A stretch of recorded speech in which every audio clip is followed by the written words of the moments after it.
mı?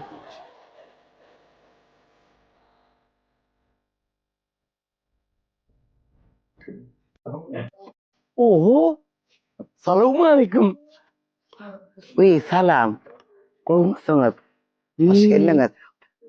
Ayağımın sonra sen tanıdım. Aha, o da on benim siz tanıdım. Teğdaştın mı? Ha, o da on tedaştık. Kutlu olsun nefis. Sağ olun. Hovzatlar var eken. Ha, o kat kovdatlar vardır da bana. Men yanım pulsu geldim de olayım. Ayağım o vakit geldi. Men sana pul beryen bir adam var. Aksan bolur mu?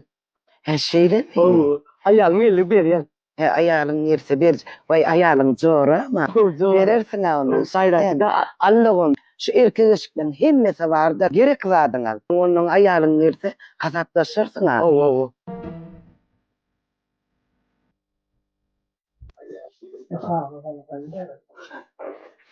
Ne?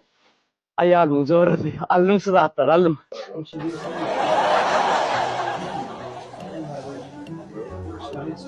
Kat yüzün bekeken Ama şunça da diyaz gallın mı?